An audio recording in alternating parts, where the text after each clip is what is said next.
Bruno Marchal, la motivation du matin. Allez, aujourd'hui c'est la sortie de la formation qui s'appelle Comment maîtriser ses pensées. Et si vous maîtrisez vos pensées, vous maîtriserez vos émotions. Et si vous maîtrisez vos émotions, vous maîtriserez vos actions.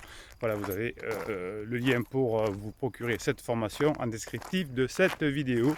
Et aujourd'hui, on va faire une vidéo qui va parler de ce thème-là. C'est quand je rumine, pourquoi je rumine et comment faire, une petite méthode pour comprendre cette rumination et la faire cesser surtout. Tant que j'y pense, on reparlera de ça dans le live de demain soir à 18h30. Ce sera jeudi soir, si vous regardez cette vidéo en direct.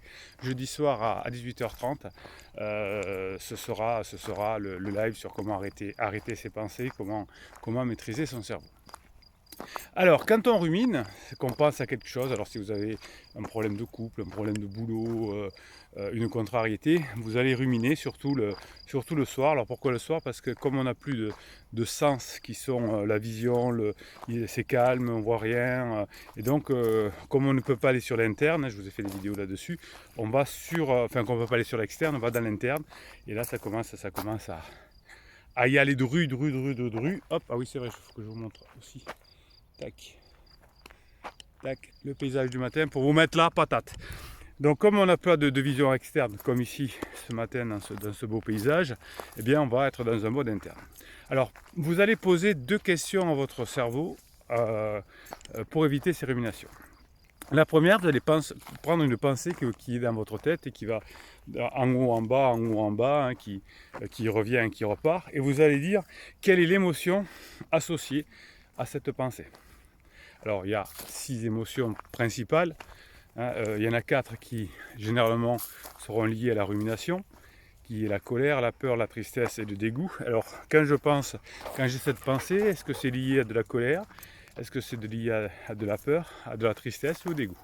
Et je réfléchis, je dis là je suis en colère. Je suis en colère contre ce que m'a dit mon conjoint en crise, je suis en colère contre mon conjoint en crise qui me trompe, comme mon patron qui m'a pas augmenté, etc. D'accord? Ok. Et ensuite, je vais me poser une deuxième question. Ça, il faut toujours y aller dans le cerveau, sinon il vous trompe. Et donc vous allez poser quelles sont les valeurs qui sont touchées. Quelles sont mes valeurs qui sont touchées pour que je sois en colère, pour avoir peur, pour être triste, pour être dégoûté. Alors il y a deux autres émotions, bien évidemment, qui sont la surprise et la joie. Mais généralement, on ne rumine pas par rapport à ça. Alors peut-être parfois pour la surprise, comment j'ai pu me laisser avoir, c'est trop bien ce que m'a apporté ma femme ou mon conjoint ou mon voisin, mais c'est plutôt rare. Donc quelles sont les valeurs qui sont touchées? Alors vous pourrez trouver sur différents sites internet quelles sont les valeurs qui sont possibles, quelles sont les émotions aussi. Alors vous pouvez utiliser ça, vous tapez valeurs possibles, sentiments possibles, émotions possibles. Et alors si c'est la nuit, ne réveillez pas la personne qui est à côté de vous s'il y a quelqu'un. Mais essayez de trouver des valeurs. Ça peut être je suis en colère en pensant que mon conjoint a un pansement. Pour ceux qui ne regardent pas couramment cette chaîne, si vous êtes pas partie de la communauté bienveillante et positive, un pansement c'est une relation soit adultère, soit passionnelle, le théâtre, le sport, etc., que l'on prend quand on est en souffrance pour limiter sa souffrance. On prend un adultère pour limiter sa souffrance, et puis quand on souffre moins, l'adultère se termine surtout après la phase de lune de miel. Et donc vous allez dire, par exemple, là c'est la fidélité qui est touchée. Si votre conjoint vous a mal parlé, c'est je suis en colère à cause du respect. Et là, je vais travailler sur ma notion de respect. Ouais, qu'est-ce que c'est le respect? Qu'est-ce que je fais moi pour respecter les autres? Qu'est-ce que je fais moi pour être fidèle? Qu'est-ce que je fais moi pour... etc., etc.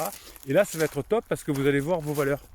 Et vous savez que quand vous avez quelqu'un qui vit avec vous, qui est en crise, ou qui travaille avec vous, petit à petit, comme lui ou elle a une estime de soi assez basse, et c'est pour ça qu'en crise on a une estime de soi très basse, et c'est pour ça qu'on dit moi je sais ce que je veux, c'est fini, je ne reviendrai pas, c'est trop tard. Ça veut dire que la personne a une estime d'elle très basse, donc il dit c'est de ta faute, parce qu'il y a 3 ans tu m'as dit ça, donc ça estime de soi très basse, ou quand la personne s'effondre, qu'elle pleure, etc.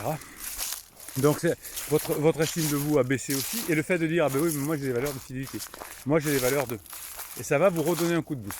Alors il faut savoir que les valeurs ont quand même une limite. C'est-à-dire que face à un coup dur, face à l'adversité, les valeurs peuvent changer. Et notamment quand on est face à des valeurs, à des choses, à des événements un peu compliqués. Je m'explique. Imaginez que vous disiez, ouais, mais moi par exemple, je suis très honnête dans mon boulot, j'arnaque pas mes clients, je mens pas, etc. Bon. Imaginez qu'il faut que vous fassiez manger votre famille parce que vous n'avez pas fait votre chiffre d'affaires, ou que votre patron est prêt à vous licencier parce que vous n'avez pas fait votre chiffre d'affaires. Eh bien, vous allez avoir tendance à dire, bon, à vous arranger avec la réalité. Hein, du type dire, bon, allez, c'est pas si grave, je mens pas vraiment, mais j'oublie de dire un truc. Exceptionnellement, c'est pas grave. Et puis d'autres, alors ça, je le dis souvent d'ailleurs, d'autres le font pire que moi. Hein, moi je le fais toujours bien, alors les autres qu'est-ce qui trichent par exemple, voilà. Donc ça nous donne du baume au cœur un petit peu. Donc les valeurs que vous avez, si vous y arc-boutez, vous allez arriver à faire des choses, puisque c'est sur ces valeurs. Quand votre conjoint est en crise, par exemple, ou votre patron, quand on est en crise, ces valeurs sautent. Donc ils vous disent, non mais la fidélité, oui, non mais j'étais fidèle, mais là c'est parce que, je sais pas, je suis en souffrance, ou ça m'est tombé dessus, c'était pas prévu, ou ça vient de mon mari, ou ça vient de ma femme. Donc vous voyez que les valeurs, c'est pour ça que les personnes en crise changent, et souvent mes clients me disent, je ne reconnais pas ma femme, ou je ne reconnais pas mon mari.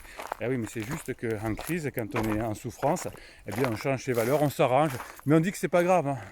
Alors d'ailleurs souvent ça m'arrive quand la personne est en crise, mon client me raconte, je dis je veux exactement vous dire ce qu'elle m'a dit. Ah bon, ce qu'elle vous a dit. Et je lui décris, il me dit, elle m'a exactement dit ça. Au début elle m'a dit qu'il n'y avait rien, ou il m'a dit qu'il n'y avait rien. Ensuite j'ai quand même chopé des textes ou autres, dit non mais c'est que platonique, hein, il s'est rien passé. Après c'est non mais il y a eu juste 2-3 bisous. Ensuite oui non mais on a couché mais qu'une fois. Et ensuite oui mais on se voit, voilà. Donc vous voyez que ce qui est embêtant avec les personnes à crise, c'est que c'est saoulant, mais quand on est coach, et les criseuses, est-ce que vous pouvez pas avoir un peu d'imagination pour dire des trucs bizarres? Quand on est en crise, on n'a tellement pas de préfrontal que toutes les personnes en crise disent la même chose. Et ce qui est très étonnant d'ailleurs, c'est que la personne qui n'est pas en crise et qui subit ça finalement, me dit mais non mais c'est exceptionnel, vous savez, mon homme ou ma femme, lui il est têtu, il est entêté. Ah, j'ai dit tiens, je vais l'enregistrer ça parce que tous mes clients me disent pareil. On croit que l'autre est entêté et qu'il est sûr de lui parce que comme il a une faible estime de soi, il a besoin de se mettre en dessus. Donc vous allez ruminer, ça va vous énerver tout ça. Eh bien vous allez vous poser ces deux questions. Quelle est mon émotion et quelle est ma valeur qui est touchée. Et ensuite, une fois que j'ai trouvé ma valeur, la fidélité par exemple, eh bien je dirais moi qu'est-ce que je fais en fidélité. Et je bosse sur ma fidélité et je suis fier de moi. Et si je suis fier de moi, eh bien mon estime de soi va remonter et la personne qui est en crise, qui a une faible estime de soi, ne va moins me toucher. Et je la vois finalement comme quelqu'un presque de méprisable, puisque la personne qui est en crise vous méprise. J'ai fait une vidéo là-dessus qui a fait pas mal de... qui vous a intéressé, elle a fait pas mal de vues. Et donc la personne vous méprise. Et donc là, si vous travaillez sur vos valeurs à vous, vous dire ah ben ouais, mais finalement c'est elle qui est méprisable, c'est pas moi. Hein. C'est moi qui devrais la mépriser, cette personne. Ok. Premièrement, l'émotion. Deuxièmement, la valeur. Allez, si vous faites partie de cette communauté bienveillante et positive, que vous écrivez en commentaire, eh bien vous êtes au top parce que vous entraidez. Quand ça va, ça va. Quand ça va pas, vous mettez un petit mot. Et quand ça va très bien, vous encouragez les autres. Ok. Et puis moi, je vous réponds bien sûr en commentaire. Pensez donc à cette formation qui sort aujourd'hui sur comment maîtriser vos pensées. C'est très complet, le fonctionnement du cerveau, etc. Et vous avez intérêt, quand vous êtes en souffrance, à bien comprendre comment ça marche et ça vous change la vie. Et le live demain à 11h30, n'oubliez pas, aussi à 18h30, Bruno, on se calme. Mettez-moi un pouce en l'air parce que les pouces en l'air ça permet que YouTube qui est très intelligent, qu'il y a beaucoup de pouces en l'air, propose cette vidéo à des personnes qui en ont besoin, qui ont tapé des mots-clés et hop, les personnes vont venir vous aider dans votre communauté, dans notre communauté et on va pouvoir les aider aussi. Abonnez-vous à cette chaîne parce que vous avez des posts vous réservés à vous, rien que pour vous et puis allez, Bruno Marchal, il vous dit bonne formation, vous avez le lien pour l'acquérir dessous et Bruno Marchal, il vous dit à très bientôt.